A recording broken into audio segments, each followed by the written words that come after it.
y'all will be able to hear us. So let's get things started. First off, make some noise for yourself, man, not me. Make some noise for yourself. For those of you who may not be familiar with Black Group Therapy and what it is, it's actually a podcast that we started maybe about 2 years ago. And interesting enough, it wasn't my intention to call it Black Group Therapy. Actually, I just wanted to do a podcast where a group of us just got together every week and we just talked about things that you wouldn't typically hear on mainstream media. You know, stuff that goes on in our community, you know, politics, some of the stereotypes that we have had placed on us, or some of the stereotypes that we even place on each other. And I was going to call it Squadcast. That was going to be the name. Like, yo, it's a Squadcast, fucking podcast. You know what I'm saying? And I did some research on the internet, and it was like a bunch of other niggas who got Squadcast. So I was like, fuck, it wasn't my idea. So when we shot the first episode, we didn't have a name. We didn't know what we were going to call this thing. So after we shot it and I went home and I looked at the video, I looked at the footage, I listened to the audio, and the feeling that I think all of the like original cast members had, it was like therapeutic. You know, just to be able to come together with a group of young Black intellectuals and just talk to each other. Like, nobody in here is a certified psychologist, nobody in here is a professional, but us just being able to talk to each other was therapeutic. Us being able to just listen to each other and be listened to was therapeutic. And plus, you know, it was a group of us and we was Black. And I was like, oh, Black Group Therapy. And that's how we got the title. So we just finished season 2 about, how long ago? Like maybe a month or two ago.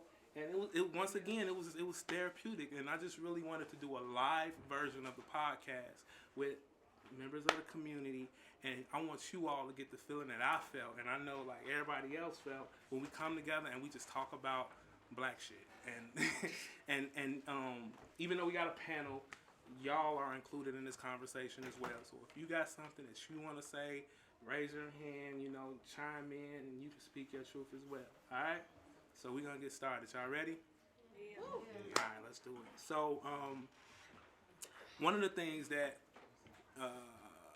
everybody in here came together and was like, yo, what can we really talk about in a live version of the podcast? And, you know, we're going into this new decade. This is more than just a new year. This is a new decade. It's 2020. And relationships are important. Not just like romantic relationships, but friendships, how we deal with family members. So this episode is going to be about balancing friendships, balancing relationships, balancing how we move forward in this new decade dealing with our family. You know what I mean? Because we're going to have to do those things. So my first question to everybody is, what is friendship? And how do you nurture friendship? Don't everybody answer at once. I guess that's like, you know, very broad, you know what I mean? Because what a friend is to one person is different to, you know what I mean, the next person. What everyone requires from their friend is different. You know, and to be a friend, you tailor yourself to those wants and desires of a friend. You know, I feel that's what a friend is. You know what's interesting to me is like, when I was 15, 16, friends were everything. You know what I mean? Like we molded our lives around friendship, and then like as you know, as a 30-year-old, now it's more so family. And I look at like the elders, like my grandparents and shit, and they don't got no fucking friends. And I'm like, yo, what happens to friends as you get older? You know what I'm saying? Like, you think they died? No, that can't be. What the fuck? They died. Oh, sad. That's why they ain't got no friends. I don't want to believe I don't know. Hey, Leo ain't make it out. Well, I wanna chime in on this thing of importance and value. I think that societally, much value is placed on a partnership with someone, like an intimate or romantic relationship, and we get sucked into that. We get sucked into feeling like we're inadequate because we're not with someone. And even though we have people around us who accept us, they're not they're not our family, they're not our blood, but they accept us, they deal with our crap every day, they listen to us vent. Somehow that's not enough. We've been conditioned to believe that that's not enough, and that's not the right type of, or that's not fulfilling enough. Like a friendship is not fulfilling enough because when you're an adult, you're supposed to get married and have kids and do that stuff. So I think part of it is we get sucked into that. I don't want to necessarily say you get sucked into it so much as if all of us is going to have sex. And you normally want the person that you're having sex with to have some sort of connection for most people.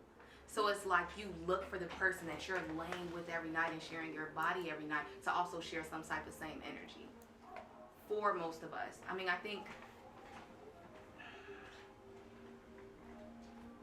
sex in so many ways and even in so many cultures was meant to be seen as energy sharing, for you to leave this plane and go to another plane, a heightened plane where you all become one in a sense.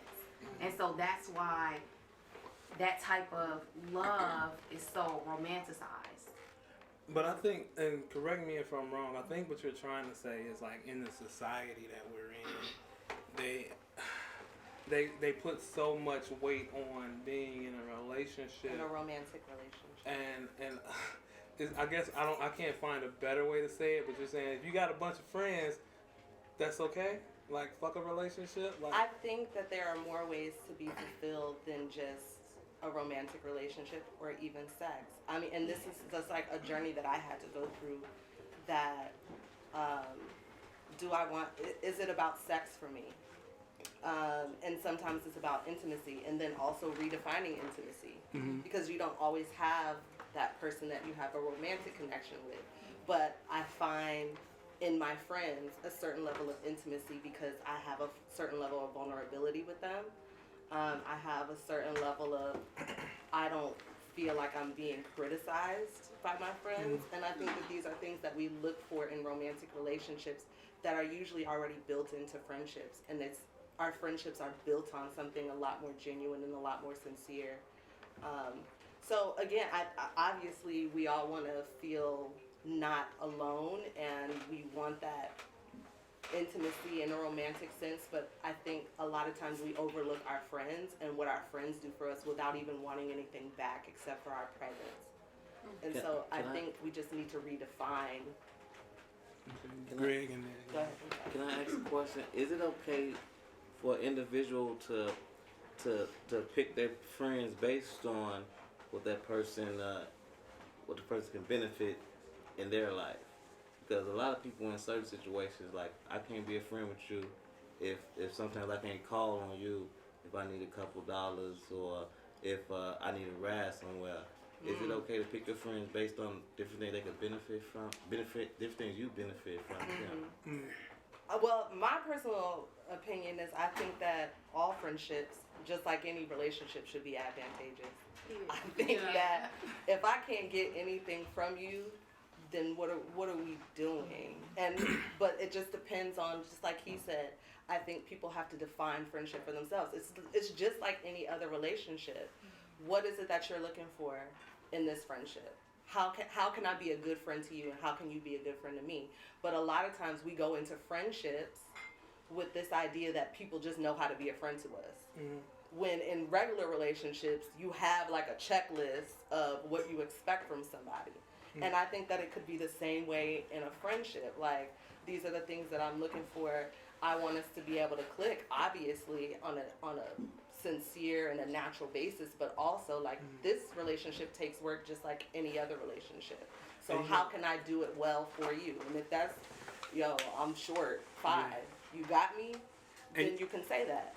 And my response to that would be, it's okay to use people, just don't misuse people. Hello, zone abuse. You know, it's like, and if you can't, and to a certain extent, we all want to be used, right? Because that's what makes you valuable. It makes you valuable. If you can't be used, then you're useless. Period. You know what I mean? So, Yeah. what's you just gonna say, Tatiana? I almost lost my train of thought. Two things. One, I feel like we subconsciously take our friends for granted. At the same time, for me, friendship is so heavily weighed on of my loyalty to a person and them to me. So I hate to say it, I treat my friends better than I treat my men. Not me, but the men in my life. Wait a minute, that's a new question. Women will go tell their friends every damn No, thing. but I'm saying this, a lot of times for me, my friendships are so heavily weighed on, you are my family, I trusted you with this, I'm willing to forgive you, listen to you, try to, not so much coddle, but I have like friends where I know that they need a certain kind of love, so I make sure that I am speaking to them. But sometimes when it comes to relationships, we're like, you should have did this, or how you should just understand. That's for me. But I know I'm learning to balance now, just growing up as a woman, where I'm just like, you know what?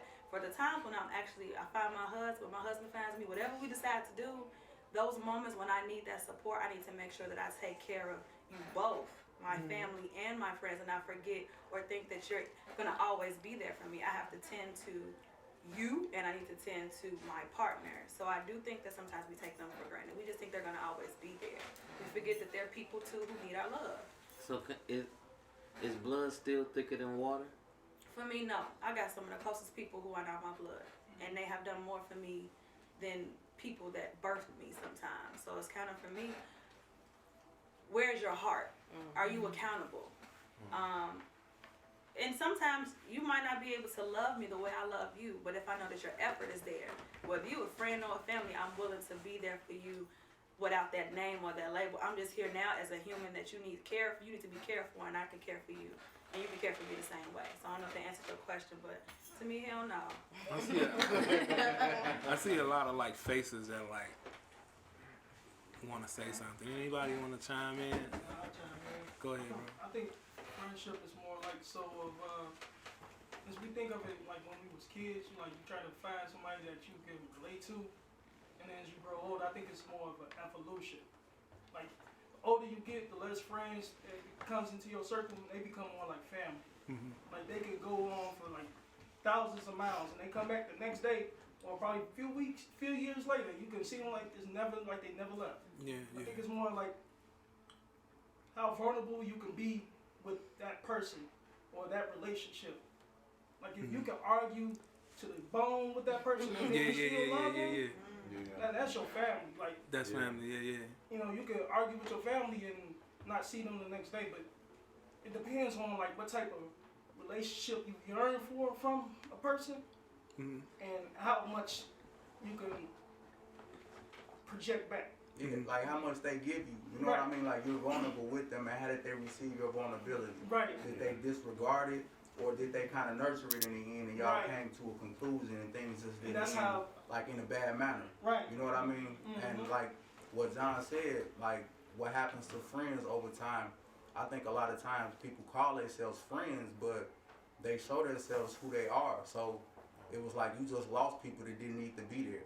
You know what I mean? And just been there, like, just dead weight in your life, and probably vexations just around to take things from you, whether it's money, whether it's energy, your time, it's things they want to learn from you, it's, you know, and when they feel, all right, I got it now, let me go, you know what I mean? Like, they'll disappear and come back, but real friends don't ever leave, you know? So when I say real friends don't ever leave, like you said.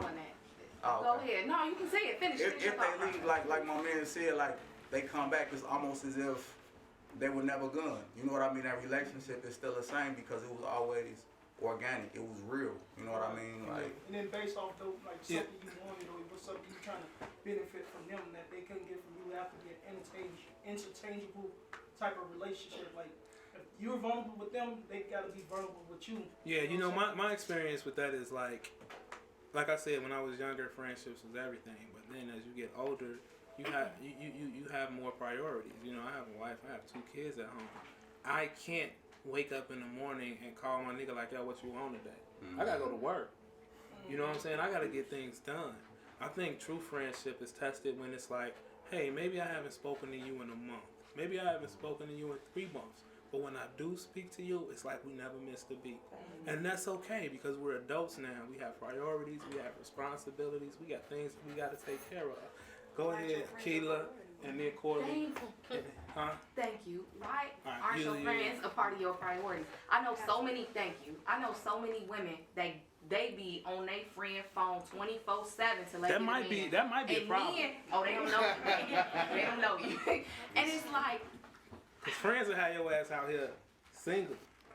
but for the good, Sometimes, yeah. I'm talking about good friends. I'm not trying to influence your relationship in a bad way. I'm not even trying to influence your thought process. However, I do feel like I'm going to always remain honest and open at all times as I have been. And either you can understand and accept that honesty, or you can decide that this is, you would rather live in your facade. But you know what though? I think though, Here we you go. gotta look. Yeah, this is that last sip. About to that be did some it to me. bullshit. About to be some bullshit. I gotta remember not to His talk hand too to the much. side, I'm ready. But I think though, you gotta look at your friend and her situation before you go to ask for advice. No, She ain't got no not man even at asking home. for advice. You don't need to be asking her about no relationship advice. Wait a minute. But I go feel like ahead. it depends on the friend. All right, so we got He shit. This don't always want happens, some bullshit. everybody. This always happens. I just say this before we get down that path. I think every relationship has the same fundamentals, and that's where we get it. That's where we get stuff twisted, right? It's like we expect people to know how to be our friends, and people don't know how to be our friends based on whatever experiences they have. So, and this is with business relationships. We expect people to know how to conduct themselves professionally, but we haven't had that conversation about my boundaries and your boundaries. So the fundamentals of every relationship are the same. How are we going to communicate with each other? What things do you need from me to feel fulfilled in this relationship, to feel like I'm doing my part in this transaction? What are your boundaries so that I know, what level of respect you expect from me and what that looks like. You know what I'm saying? I think that Like that's for me, the problem. Hold on, is hold that on. we have these assumptions when it comes to friendship that we don't carry into other. We don't carry assumptions into relationships. Like this Right. is what I'm looking for. So, So I think it should be the same with friendship. real quick, we're gonna do this in order. So, Corley, you had a question, and then I think Sylvan, you had one, right? And then I think Yana, you. Right here. Okay. Ken. And then you. So we're gonna do that. And if because I'm so experienced with these type of conversations, we've been drinking and we passionate about what we finna say. I know how to do it now. So let's try to compress our points. Let's try to keep it to under a minute, because I know everybody want to say something. All right. So go ahead. I just want to say that sometimes we forget that just because somebody's been your friend, it's okay to let go because, like you said, like friendships when we were kids are so important. But a lot of them friendships were purely off of situation. Like you become friends because of y'all live close together, y'all went to school together, but y'all grow apart because it wasn't like authentic. Y'all were just friends based off where y'all The was at. position y'all And I was think that matters. And if it's true, then it's gonna last. But if it's just purely off situation, then it's not. That's real. Well, I just wanted to say, to me, I think that it's hard to friendship. The value of friendship has changed a lot over the years because nowadays it's like people are a little more self-centered when it comes to friendship. You get to people who they're not going to be there for you as you will be there for them.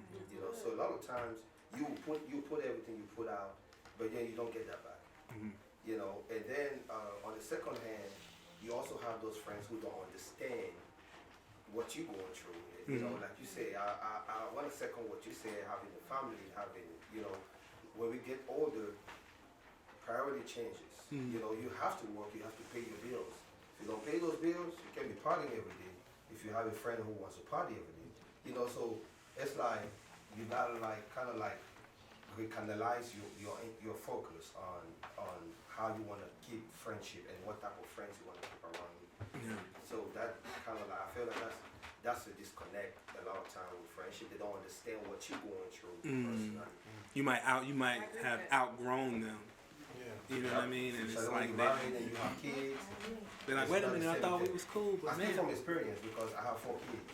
And Oh, okay. Damn, you So couldn't you pull ain't out a got drive. You ain't got no time. Don't let him pull out the lot. Yeah. He gonna get Hey, something. bro, I understand. I understand. TV did out the microwave.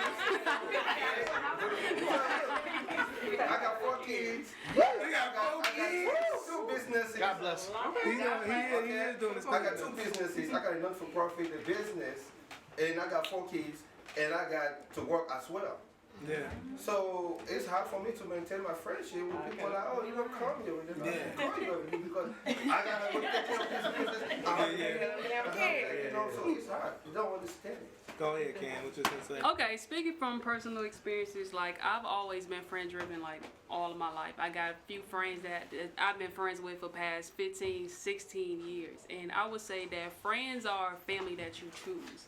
Like some things I can tell my friends that I can't tell my family members. Because they gonna judge me, they gonna hold that against me or whatever. Some things you can't tell the person you in a relationship with. Because you just never know. You know what I'm saying? So I hold my friends to a high standard. No, we ain't gotta talk every day. We ain't got, we could talk a month at a time. That's cool. But if you're a real friend, like you know that everybody got their own things that they got going on in life and shit. Life takes a toll on all of us. So just if y'all get back together and y'all pick back up, like you never miss a beat. Like that's how you know how true the friendship is. So that's how. You right after. Okay, so following, what you guys said back here, I think having the wisdom enough to know people's placement in your life, there are different levels to friendship. And I think what I love about this generation is that we're more aware of what love languages are. We've actually given it a name now. So what I do with my friends, I think we're also better at communication these days as well. But I ask my friends, what do you want from me? And also understanding that every relationship is not always supposed to stay. It can be a friendship just for a season. There are people that's also covenant. So there you have your lifelong friends, you have your 20-year, you have your few months. They came around for a season because you got what you were supposed to get. I don't believe in coincidence. So whoever comes into your life, they're giving you what you're supposed to get at that moment. But I think when people have the wisdom enough to know what's seasonal and what's not, it's to know that it's okay that that friend that you have for a few months, they're no longer as close. I think people just have to know that it's okay that people's placements in your life will change. And once we get better communication as far as what's your love language, what are your intentions in this friendship, that people have to know it is okay to ask these questions. Hello. I don't know. I mean, I don't think you act like. So you want to be my friend, huh? How do you do that? Like It works. It works for some people. You'd be surprised though. It actually does work for some people. Some people naturally do it. Some people, you know what? I like you. You want to go get some drinks? Some people you just like naturally vibe with. I mean, but no, it's not always. But you just like no coincidence. We all go off each other's energy, or vibes, or whatever everybody want to call it. You know who you connect with, but it's okay, and that's what I like to let people know. It is okay to literally say what's in your mind. Like, I like you. I noticed your eyebrows first. We should, that's talk flirting. more. That is definitely flirting.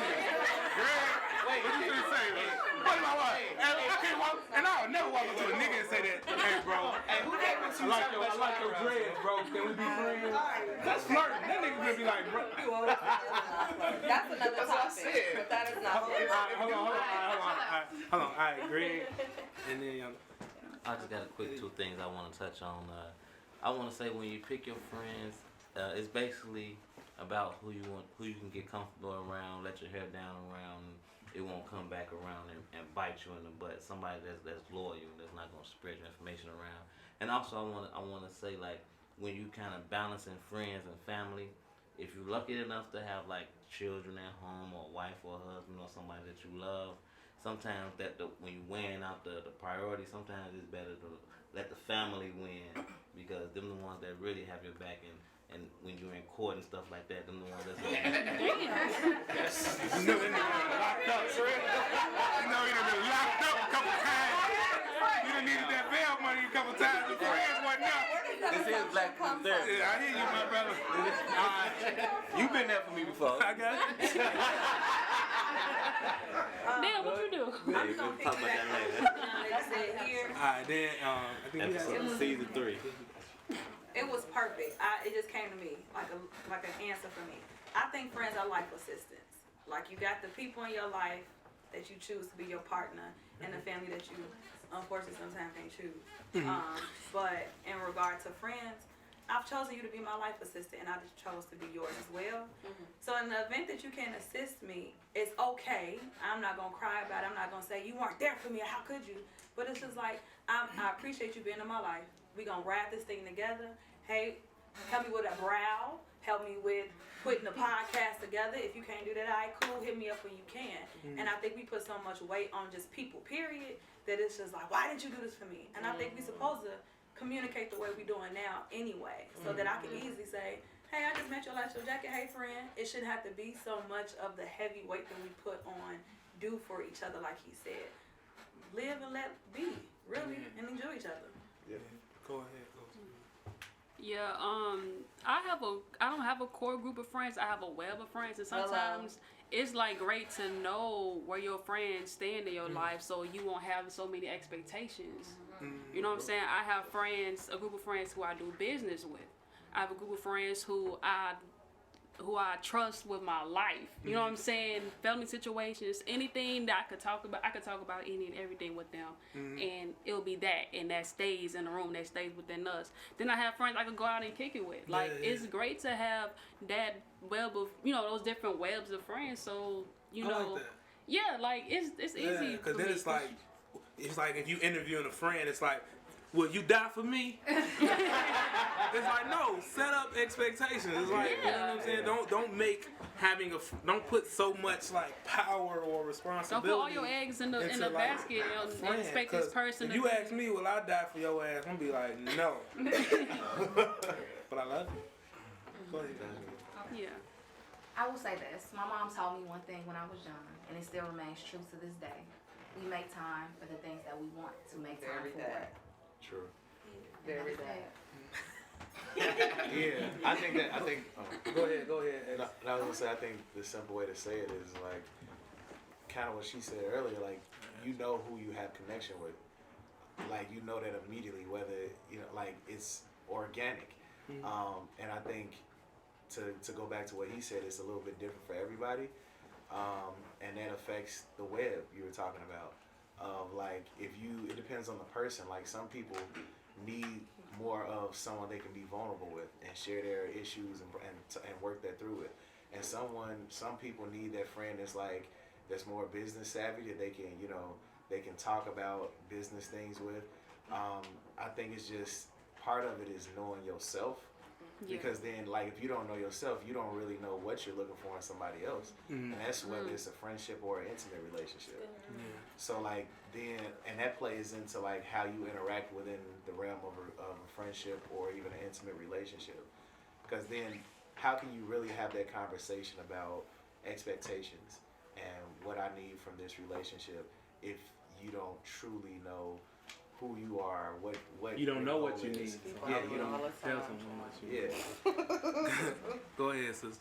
One thing that I think that people struggle with, and I know I've struggled with, too, is just being able to adapt to life changes within friendships. So I know we spoke about people getting married and having kids and having that same level of expectations. And so, like, I have a lot of friends now, and I'm pretty sure some of us have a lot of people who are, like, having kids, like, getting married. And so, for those of us who aren't married, we're like, oh, okay, so then I have to switch my friend group every 2 seconds, when people's lifestyles change. But it's being able to just mature. Like, you can tell a mature relationship just by your willingness to adapt. So, like, even one of my friends, she got married last year. She just had, when she got married, our relationship didn't change. when she had her newborn, it definitely, you know, shifted a lot. And so, you know, I was feeling some type of way. Well, I'm like, well, you know, I got needs as a friend, blah, blah, blah, blah, blah, or whatever. And I've been through this cycle with other people too. So I just kind of wanted to go. It's like, okay, I'm done with all of this. And so I had to grow up. It's like, okay, Shantae, like, no.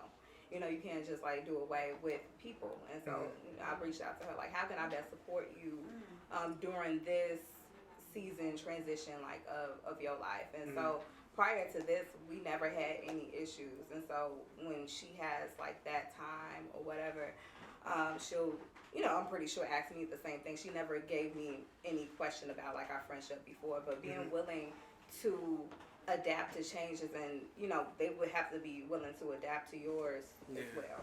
Bless you, know girl. what? Because it's like, So a lot of after you, we're gonna move to the next question. A lot of people try to like make people be their friend. You know what I mean? Like at one time, that person could have been your friend, and even though you're still their friend, they're not your friend anymore. You know what I mean? You might not know that or recognize that, but so you still keep, like, you know what I mean? Like, and you will keep going in that relationship. You know what I mean? Without knowing or taking You still heed to that new information. Exactly. Damn. Like it's okay to let people go. Yeah, this that. You know what I mean? Like if what you need from them, you're not getting them. Like what they bring into your life is not good. You know what I mean? You gotta let that shit go. Like, alright. Okay, so this next question, this is gonna divide the room. You can piss me off. When you get into a relationship, is it okay to have friends of the opposite sex? Yes. Yes. Yeah. Fuck you in the box for? No. Why? I have friends. I think That was just my wait. reflex. I think it depends. I think it depends. Probably depending on the relationship. I feel like the boundaries might change. Definitely change. Like if it's a friend of the opposite sex and y'all normally talking after 9, 10, 11 o'clock or something just because y'all be bored and that's what y'all do, you can't do that. If like that's like I mean not even just on the guy side but on the woman side, like that's like it's a level. What's up, nigga? Who are you talking to this late? And laughing and giggling with. He hawing. Exactly. What's so funny? Exactly. Real talk. I want to laugh.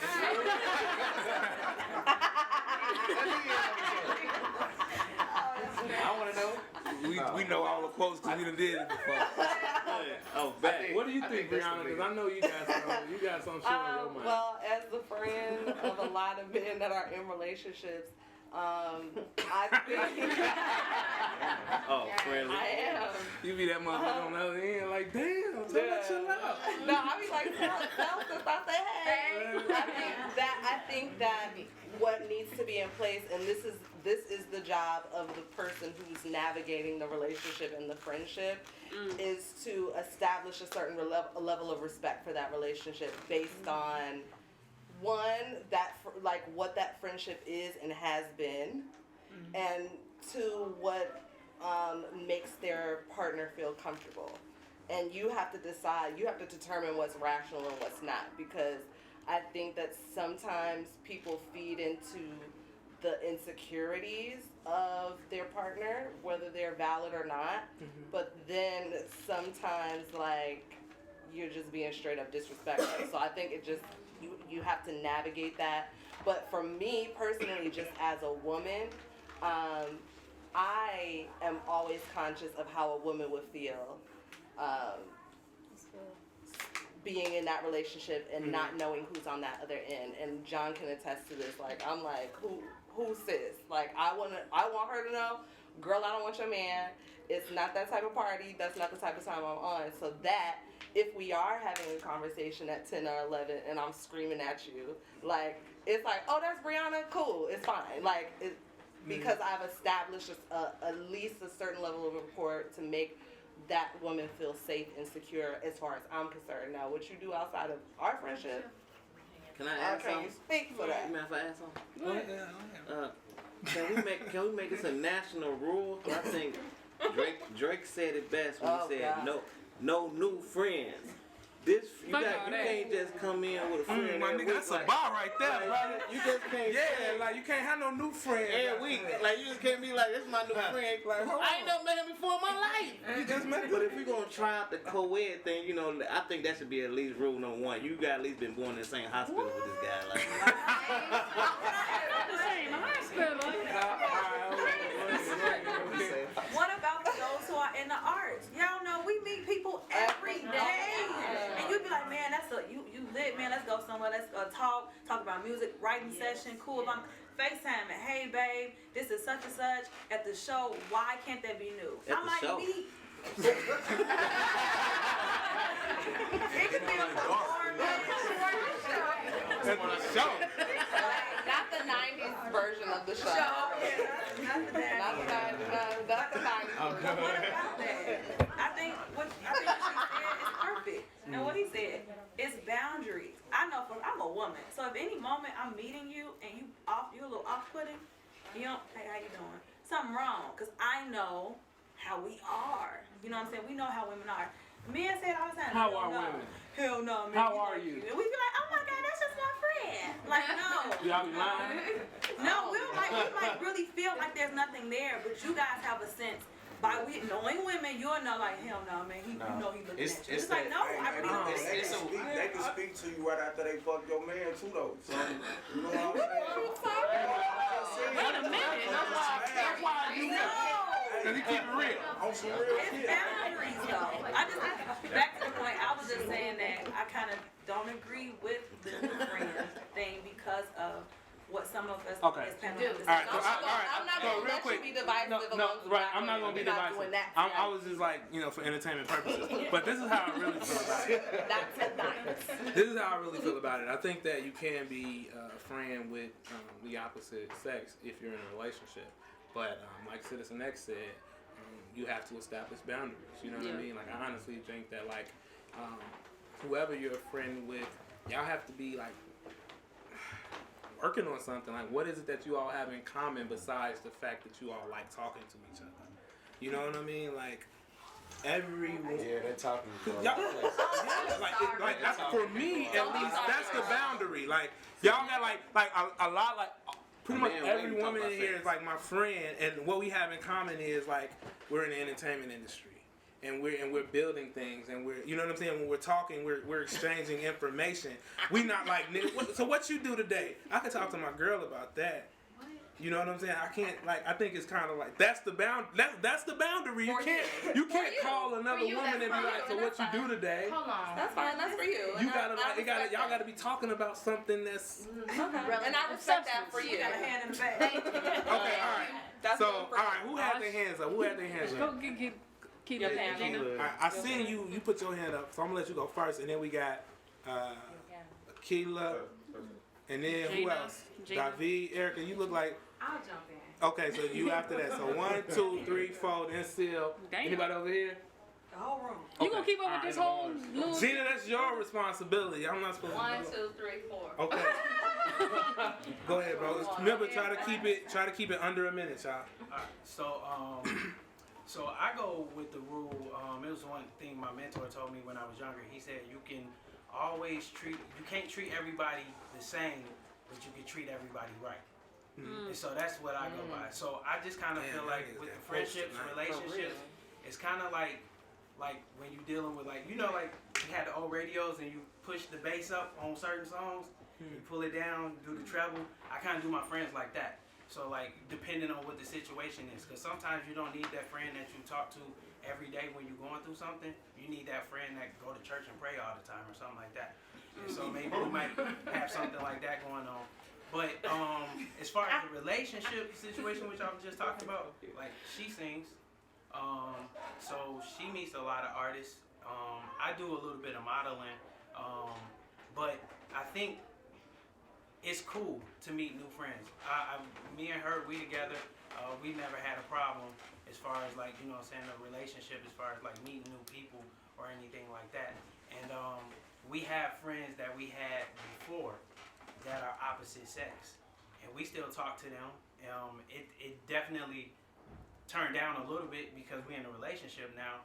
But I mean, I think you still have to make time to, you know, every couple months or something, reach out to your friends. You know what I'm saying? Just see how everybody doing or something like that. Check in. Yeah. Okay, I had a male best friend and we've been best friends for 20 plus years on some real shit. And so I know people that feel like because he's not gay, he's not at all, that we can't fully be. How you know?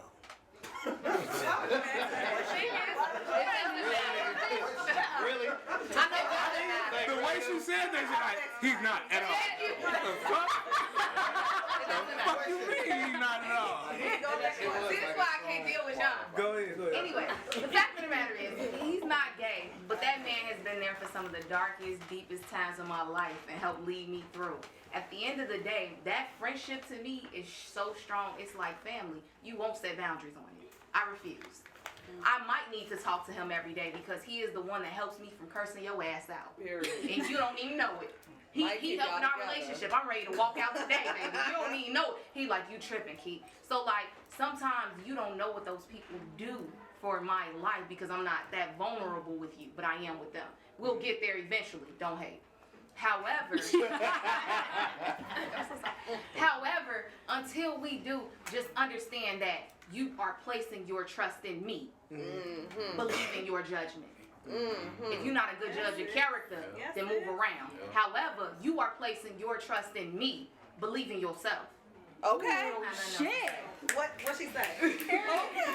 What she say? Who was after her? Who was after her? David, I feel like it was. Go ahead. Remember, y'all, keep it under a minute. Hold on, y'all. Hold on. That was some. Hold on, y'all. That right there. I think the whole friendship and you in a relationship thing is kind of, for me personally, it's new because I'm kind of like new to the whole relationship thing. In the honeymoon stages? Huh? You in the honeymoon stages? Yeah, something like that. I don't know. She I don't know the terminology. Yeah, because it's like you yearn for something, and then you got like, how can I put this? Got all these being threats. Being a Coming around bachelor your for so long, being a bachelor for so long, most of the women friends that I have are what we put in so-called the friend zone. Like if you're like, okay, I feel like I want to talk to you today. I think that's for me. You know what I'm saying? I don't know if anybody have platonic relationships that can work for them. Me, I don't think that's kind of. For me, I think it's more as of when it's between a man and a woman. It's more for me. It's like a kind of nature would call it a mating thing for me. Like, you know what I'm saying? You could be a woman friend, but I got you in this friend zone just in case this other relationship don't work. If I'm not, Oh, hell no. He got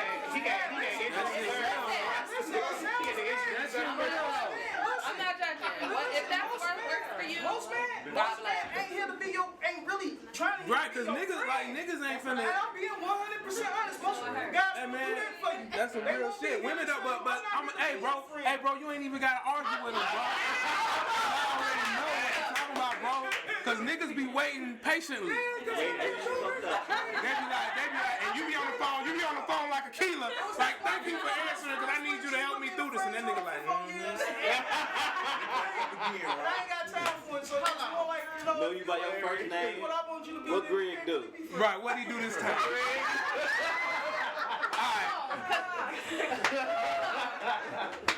Alright, hold on. We got people waiting. Go ahead. I'm gonna let you finish. Who was before you? Erica, yeah, go ahead. So in that instance, I will say ignorance is bliss. Don't tell me anything like that. If we genuinely have a friendship, that's one thing. But what I will say is I'm laddering back up in that corner with you. Like, trust me. You know what I mean? Like, if somebody jumps out of line, trust that I will handle that situation in a way that is appropriate. One of the first things I did when I got in a relationship is I told my guy, like, hey, I'm still friends with guys, and I encourage you to do the same because those people were here before me. And if you have that relationship, you have that rapport, keep it. Now, if things, toe cross the line, then that's a different story. That's when it needs to be handled, etc. And I'm gonna take it a step further, and this is probably an unpopular opinion. We are both friends with our exes because at the end of the day, it was built on a friendship. And just because it didn't work out doesn't mean that they didn't provide something in your life. I'm trusting you for boundaries. Girl, you mature. That's what I'm saying. You believe her. She be like, girl, you got a collar on your shirt and everything. I would trust You ain't messing with him. I know, it was him. It wasn't But you can't have little Kiki like we just be blowing blunts and everything. Right? We don't be on nothing. Nah, You those, like, yeah, you can't you have having sex with him. You just smoke together. What? Your diction is great. I believe you. I ain't never cheated. Go ahead, Sil. I mean, I'm not going too far from what they're saying about trust, but I also think that beside of trust, you need communication.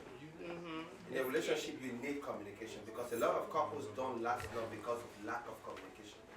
You have to talk. You have to communicate with the person and let the person know what is going on. Okay, and beyond from that point, that's where you need the trust to be established. Yeah. Okay, because I've been married for 13 years, you know, and in the beginning of kids. In the beginning of my marriage, you know, we had this one of trust. She wouldn't trust me because she always thinks I'm a player, you know. I was Really? Back in the day. I was busy. I can believe it. I can believe it. You busy as hell.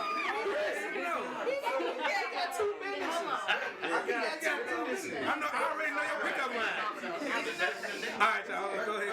So with time, we got to the point where it's like, okay, well, you know what? I'm not saying I haven't been there. I've been there before where we got trouble for that, right? Yeah. I got myself in trouble before. But Shit. it's like, okay, well, you know, it's about trust. It's about building this thing. And if a man gonna cheat, he gonna cheat. If a woman wanna cheat, she gonna cheat. Whether you want it or not, you can be sitting there. I've heard stories of people. You heard stories? Go to the grocery store because you want to make sure that there's no man talking to her. But if she want to get somebody, you can be literally right there. A woman can walk. Hey, a woman can walk to the corner. All right. We gotta go to the next question. But a woman can walk to the corner. She wanted to cheat. A nigga, if he lucky, he lucky. You're gonna take what he can get. Take what he can get. All right, anyway, next question. All right. So just to say that, at the end of the day, if a woman want to, you know, you gotta trust your significant other. We think that we're in control. We want to check so much, and women can literally do things that you would not even imagine. You know, but it's about trust. You know, it's really about that trust on both sides. And us too, we do things, but it's about that trust and communication. Yeah. Because if you know communication, then she will get frustrated, and it will be all this drama, and you'll be like, I can't take this shit, and you walk away. So, man, this is why I love Black Group Therapy. Like, we be like, it'd be so much energy, and we got like 10 minutes left, so we gotta like, be going through. So, yeah, no, we gotta do it again. So, moving on to like the family question. Like, we talked about friendships, we talked about relationships, but like family.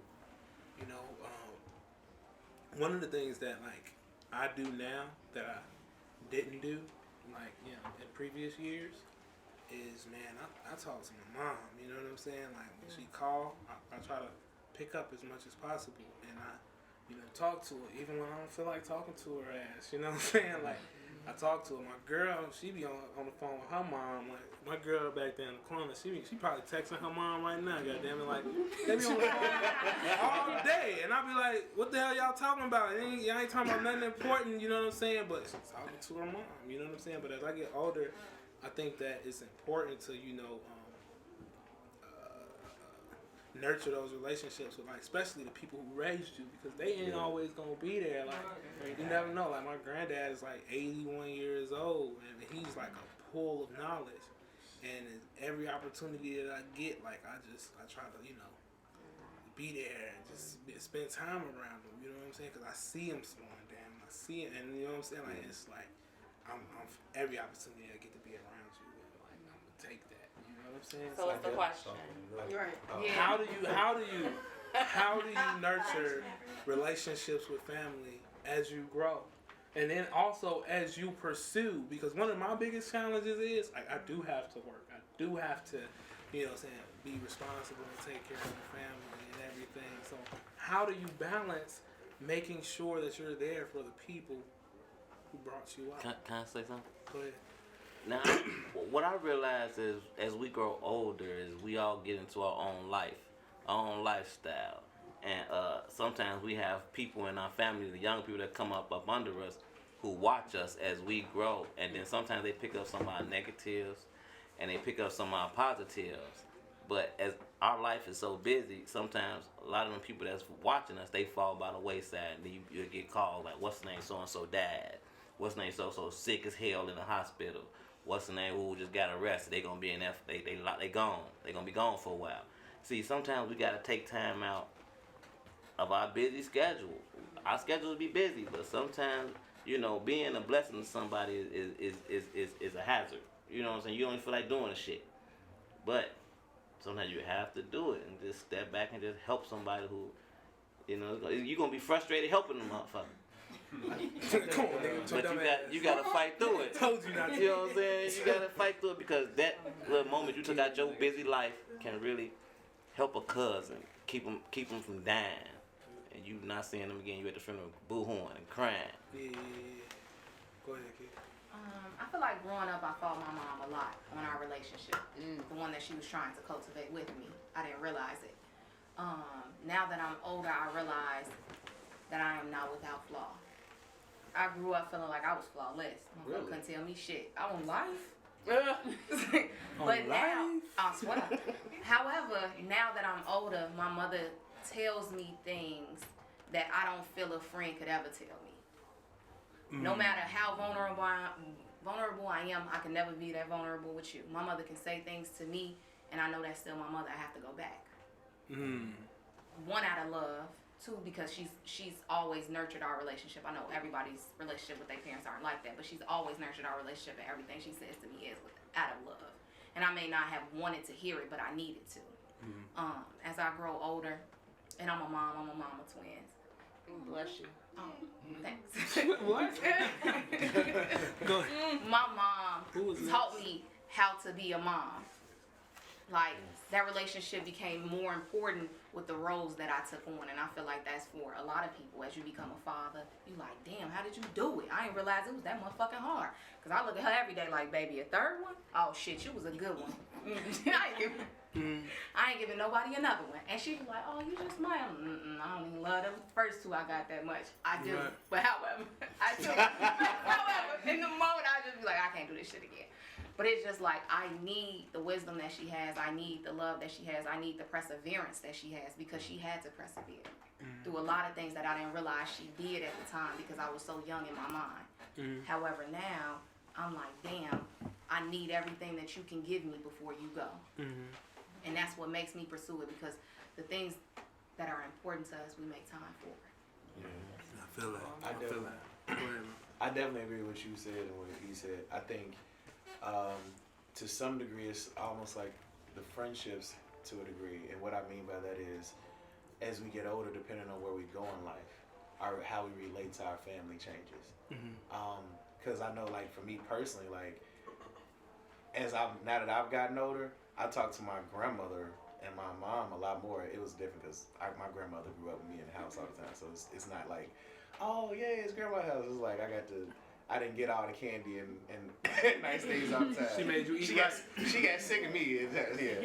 But now that I'm older and I'm going out into trying to start a business and things like that, these are things that now I'm finding out, like, yeah, she's owned several businesses, or she worked for the city for years, and then even like on a personal level, like it's almost like when we growing up, we hear our parents say, "You don't know what I sacrificed," or what, you know, they had that whole thing.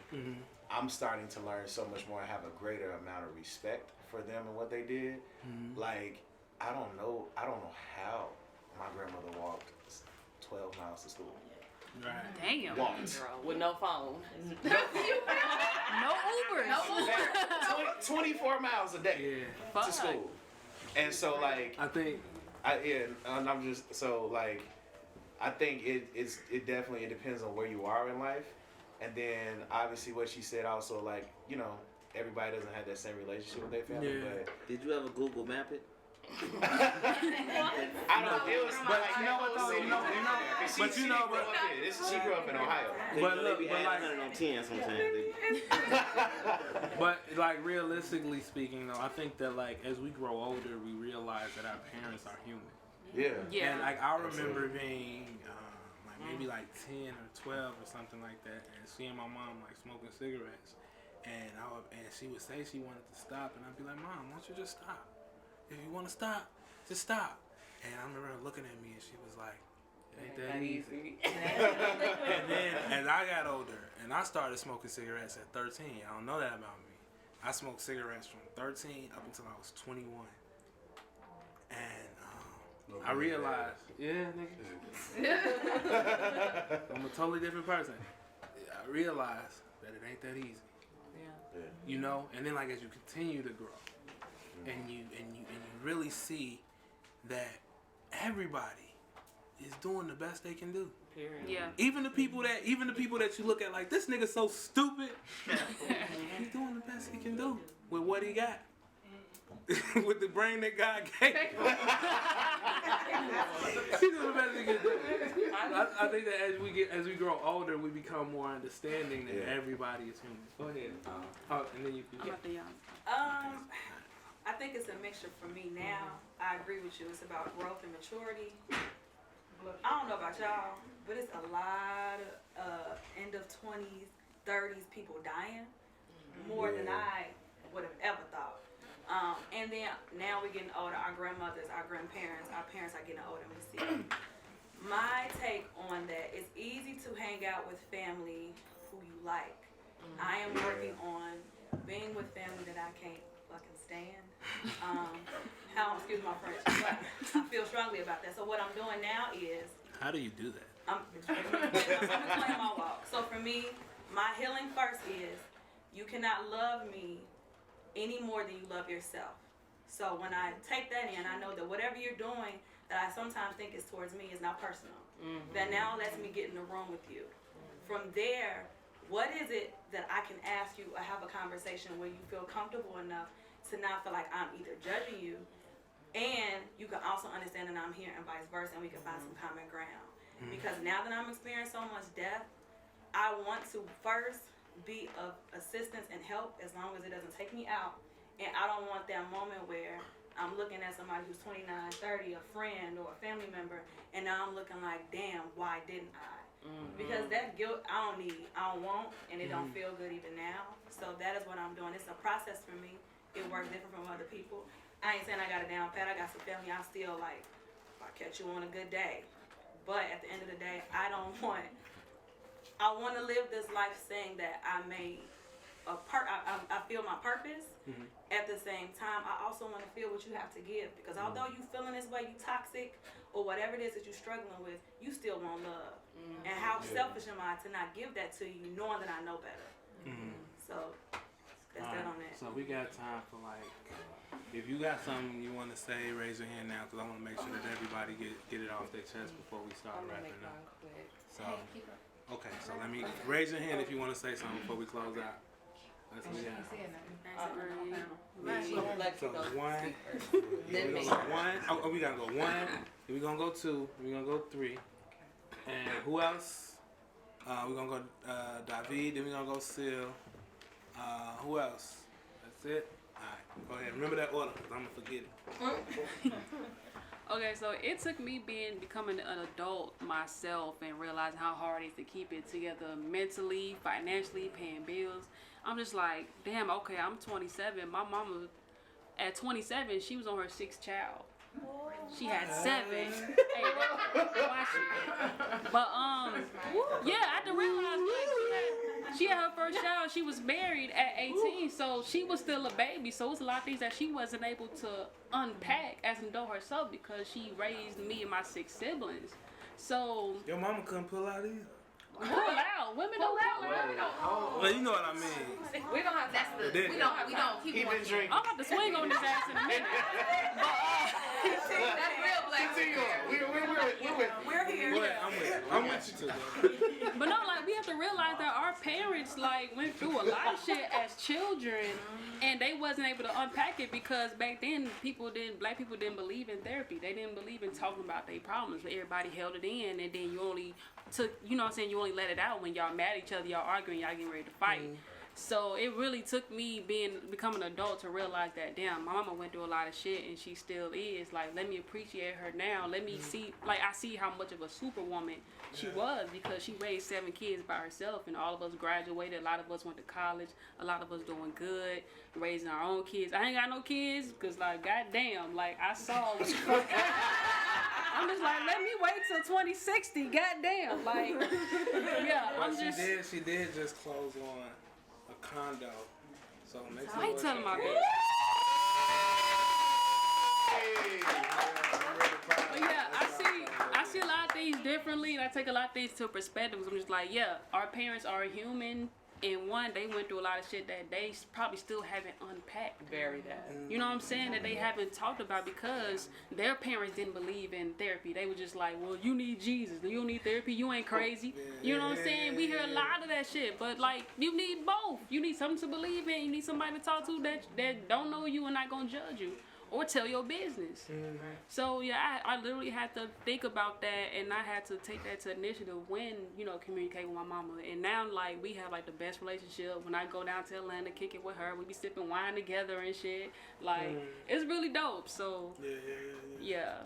That's real. What did you fall in that 7? I'm sorry.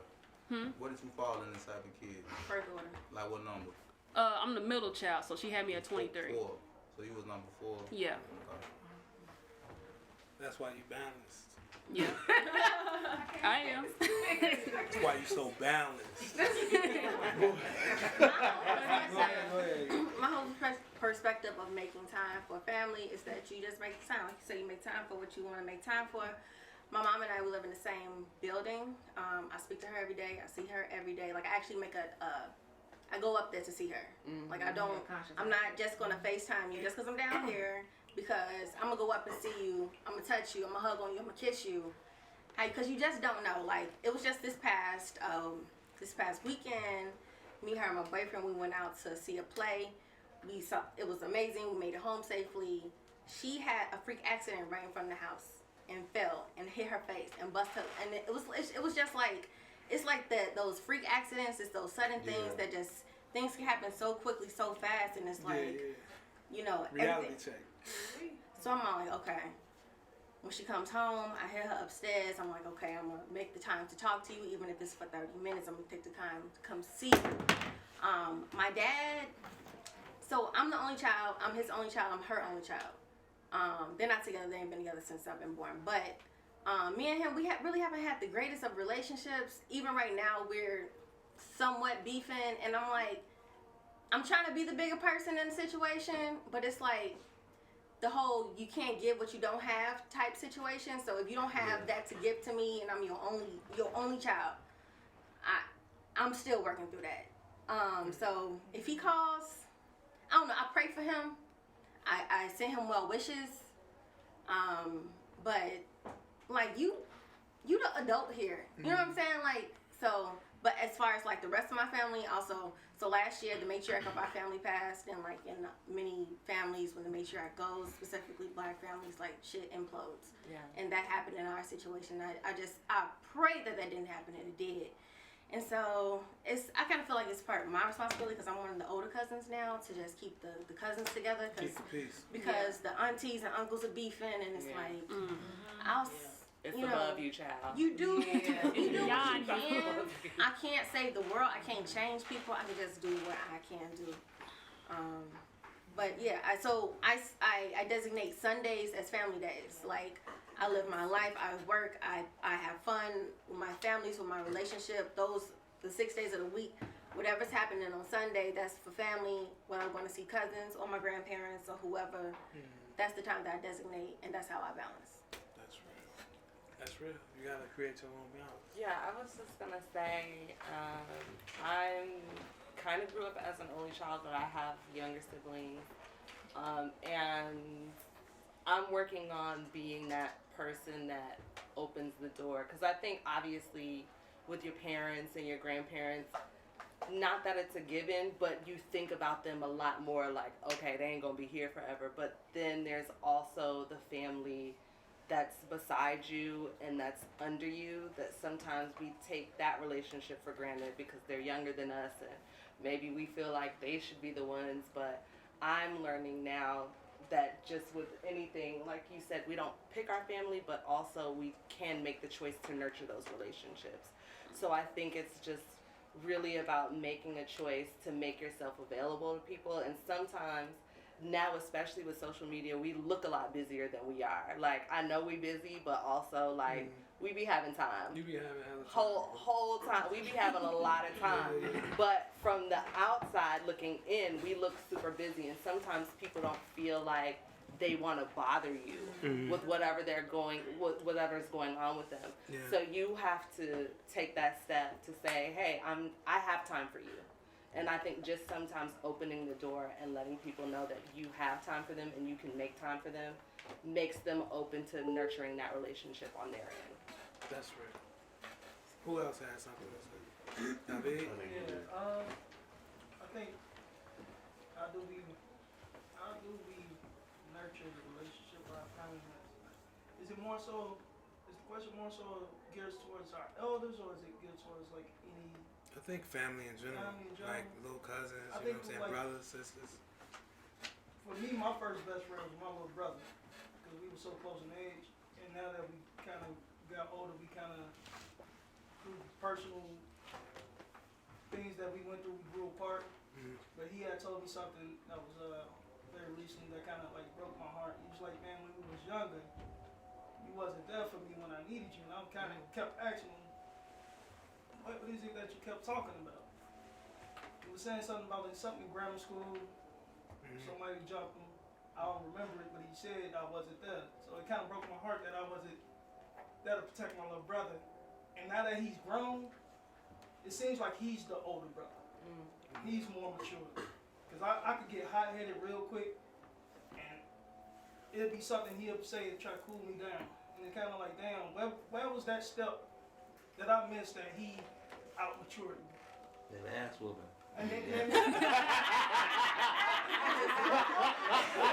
right on time with it. And I was like,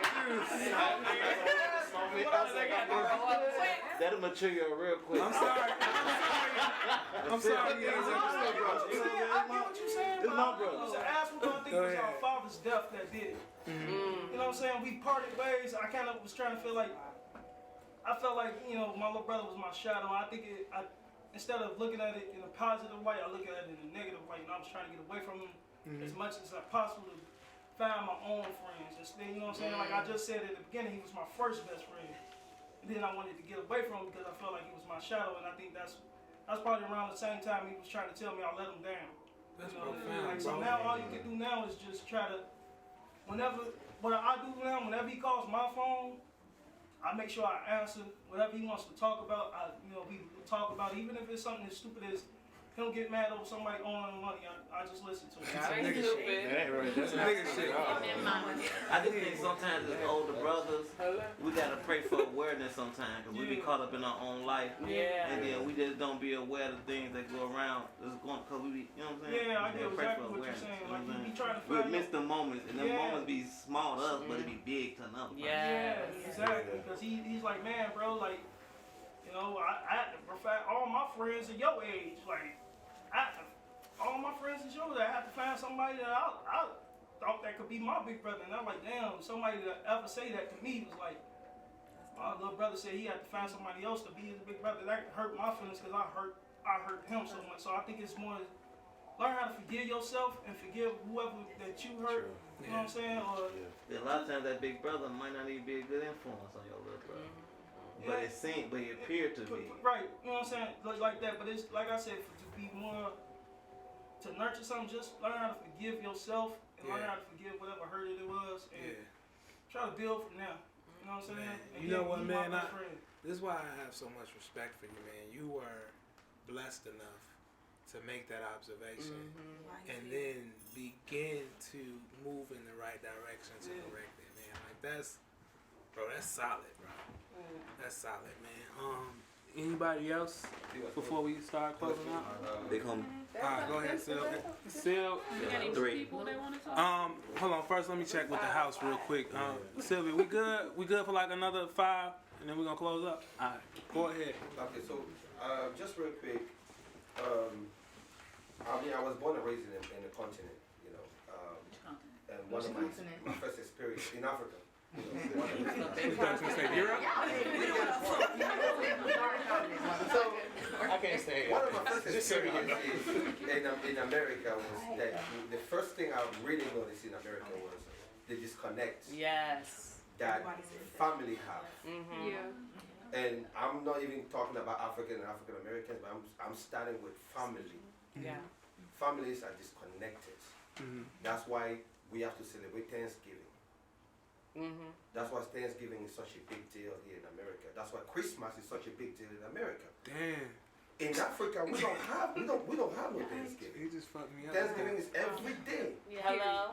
Every day. Every day is Thanksgiving in Africa. You have to you go to work, you come back, you sit with family. So this type of gathering is family every day. This family. This is family Yes. right here. Literally every day. Everybody wakes up in the morning, go to work, school, whatever you're doing, come back in the evening. We all eat together. We all spend time together. We talk, we sit out, everything like that. It's like this every day. But in America, people just You go to work, you go home by everybody yourself. disappear. They take their route out, and then they graduate from as soon as they graduate from college. That's it. Everybody want to live their own lives. They only want to come back and see their parents only on like special days. You know?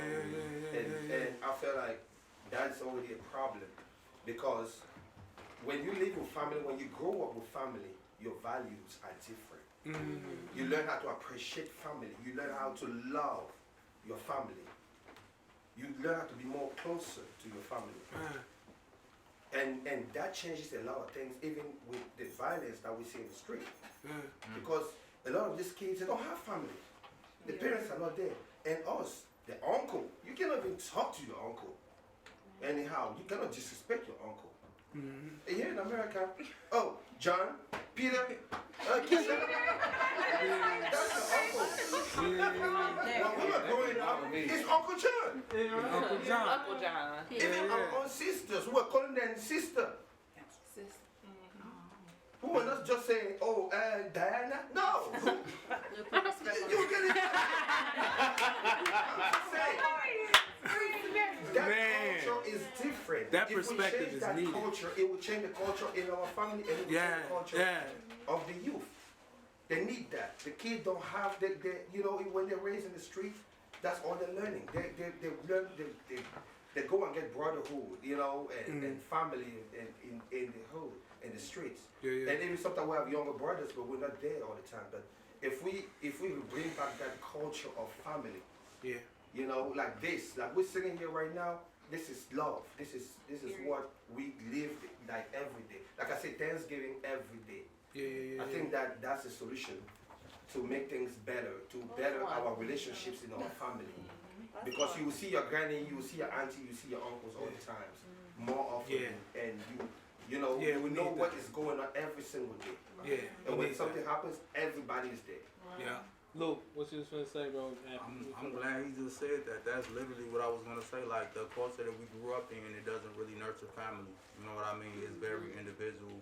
It's like you turn 18, your parents ready to kick you out the house. You gotta go. You gotta, you know what I mean? Like other cultures, they have that support. You know what I mean? It doesn't go away. You aren't pushed away into the world prematurely. You aren't taught to raised to go away, and like kids leaving school going out of state, like you're not mature to be 1,000 miles away from home, and you've never left home before, and now you're taking on the responsibility of being an adult and school and all of that. So it's just like family is not the culture, like period. The culture is some other shit. It's our culture is what was given to us, I feel like, and what we learned and what we taught happiness is. And as we get older and we try all that shit out, we realize that's not happiness. You know what I mean? Like I feel like to nurture relationships, when you think about somebody like Carly, you know what I mean? If you think like, man, I want to go see my cousin, go see him. Like in the moment when you feel that, do that shit. Don't Yeah. Don't keep letting those moments pass and more and more time going past and all, you know what I mean? Like when you do have that time, send a text message. Respond to that text message they sent you. I'm talking to myself even right now too, you know what I mean? Like, but that's something I practice. Like when I think about somebody, I try to call them and I always feel better. Like I know I talk to them, they know I love them, you know what I mean? So, Love is a verb. Love is a action. It's action. Yeah. Love is showing up. We all here together. This is love. Man, you know what? I'm telling you. Right. Man, you know what? No, I'm taking in the love. I'm like, yo, this is beautiful. Like, It's that black group there. Don't let him drive home. You take the keys. Can I add? Or Jesus take the wheel. Somebody. I'm finna wrap up. Go ahead. I'm sorry, I feel like I just want to add something because I feel like I grew up in a family environment that had all of that. Like, I feel like my grandparents were very intentional about making us very close, knit family, but then we also had a very toxic side to our family also. And for me, I feel like I had to learn to nurture relationships by learning to love people for who they are and not what I you want wanted them to be. Ooh. That's it. That's the other piece. Can I wrap up now or what? Yeah, you good. You sure? You sure? I was gonna say this real quick. Because we having a conversation about this now, it's technically our responsibility to change the narrative and break those generational curses. Yeah. I might not want to have a whole lot of kids, but I'm willing to do that because I didn't have uncles and aunties all over the place. I'm willing to make that sacrifice to have a family and then come on Sunday and cook. So that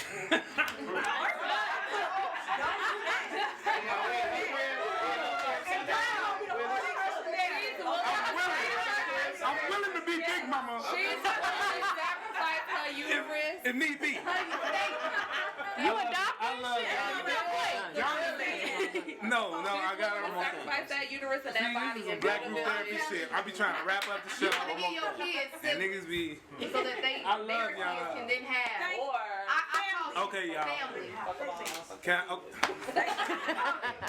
stay. 10 seconds. Go. I just want to say that I'm proud of John and Arthur. Oh shit! All right, he done. Real quick. We're gonna get a little bro. I just want to say it brings together I just see a lot of black people and what I encounter was is we getting our emotions out here and just for those who see us in this room, just gonna reach out through the camera and it's gonna start the conversation. And you started a great conversation. Baby in this room. boy. That's gonna resonate. Man, make some noise for yourself, not me.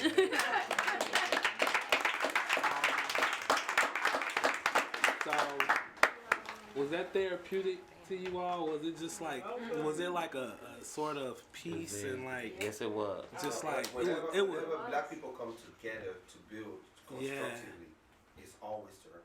Yeah. That's what we need. And this right here, what we're feeling tonight, is the same feeling that we had the very first night that we shot. It was like, we ain't do nothing but talk to each other. And we drunk a little wine to stimulate our mind, you know what I'm saying, to get the vibe, you know. Bars. Yeah, so that is what black group therapy is in a whole. And I think that like we go through so much in a day's time that every, maybe week or so, we need to just come together with our family, with our community, in a space where we can talk to each other and listen to each other and be heard. And just go home with a little bit more to help us get through to the next week. You know what I'm saying? Mm-hmm. Traditionally, we used to do that in church, but, church is kind of, it needs some help. It needs some help. And, so... Can y'all see yourself coming to something like this once a month maybe, or yeah? All right, so we'll try to work and try to figure that out. You said what? What's the call to action though? You gotta lead. So real quick, I wanna shout out the establishment that allowed us to like hold this gathering in their space. Woo! Yeah.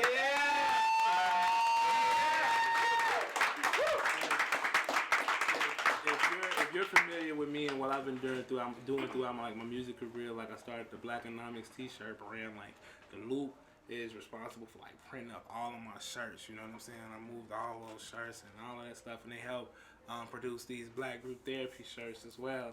And they just like always have been there for me whenever I needed to be like, yo, we need to get this message out. I've always been able to come to Sylvia or Trail, wherever Trail is. He probably like, yeah, he on the phone. So before we close out, Sylvia, do you want to do it? You want to talk about what y'all got coming up? Just wanted to talk about actually the shirt that I have on, the one that's hanging here. I won't reach and grab it, but I mean, it's Black History Month, and one of the things that we came up with last year was I Am Black History. I mean, I'm Black, I'm doing things, we have a business, thank God. So I Am Black History. So we have this little campaign going on. If you're interested in grabbing a shirt or being a part of this campaign, just DM us. We're at the Loop 2150 on all social media. Come check us out. We would love to get you in your shirt and then tag us when you're wearing it, because every single day as we do what we do, we are creating history, and we are Black. So we are Black history, especially Black Group Therapy. And we're open Monday, Wednesday, Friday, like 9 to or 10 to 5. So you can always come and check us out. Like John said, we do apparel production. We do any type of promotional items, whether it's a banner, business cards, and we also rent the space out for event venues. So appreciate you. So I think there's an event coming up. Yes, thank you. Next Thursday. Next Thursday, we do a monthly entrepreneurship. So one of the things that we want to promote in this space is us coming together, us bringing our resources together, and us growing together. So we do different classes, different workshops. We have an entrepreneur mixer coming up on Thursday, February 13th. Thank you, the 13th, where we'll just gather entrepreneurs in different industries and be able to build those resources. So if you're looking for someone who does financial assistance, if you're looking for someone who does social media marketing, 9 out of 10 they'll be here so that you can grab those resources that you need to continue to build and grow your business. So I would love to see you there. Miss anything else? Let me see. I think that's it. So, like I said, that is what we do in entirety. I'm gonna go ahead and wrap it up. You don't have to rush out. Like I said, we all family now. We all community now. So hang out. And you know, you got free food over there. Go over there, help yourself, get some pinwheels and all that other stuff. I'm finna go grab me something to drink. And it's social handles, buddy. Gina. Social handles. Tell him to point to Gina. Gina, go ahead. God damn it. I'm just trying to get everybody's social media out there. Okay, yeah, go ahead, John. Real quick. Real quick. Let them introduce themselves and give out their social media. Okay, go ahead. Start with Start with you, Joe. Citizen X, you can find me on Instagram, it's Chris Got Bars, Facebook, Citizen X Got Bars, Twitter, Citizen X Got Bars, all social media. So you just got bars? What's got bars, sir? I got lots of bars. I can vouch for. Go ahead. My name is Brianna, clearly Briana, clearly like duh, like obviously, like. Clearly. Okay. Did y'all practice that? And it's no, it's just lit like that. Basically. So yeah, at Brianna Clearly everywhere. I'm making hella films, so if you act hot. She's the director. Go ahead, Yana Renee. Instagram is Yana YANA _ Renee, not like how your mama spell it, RENEA. I have a show February 29th, so if you follow me, you'll be able to see me sing and dance. So. What up? If you want to follow me, I don't know why you would, but I would. On Instagram, it's a _ Rastafali, RASTAFALI _ Yeah. Go ahead. Kikomo P. I'm a photographer and filmmaker. Kikomo, KIKOMO _ P on Instagram, KikomoP.com. Hi, I'm Akila. The beat. Okay, and my Instagram is, because I don't have a Twitter, and my Facebook is only for family. I don't wanna I'm sorry. Damn. No. So, Wow. the Bald bullshit head. starts. Sorry, y'all. However, it's at MADE, Couldn't MADE get a break 4, if I had a the kick actual number for them. And it represents my twins. I don't want y'all to think nothing else. I'm made for them. Thank you. I mean, hey, girl. Say that Instagram one more time. MADE, MADE, the number 4, THEN. Gotcha. I go by the name of Can. You can follow me on all social media platforms at @it's_the can.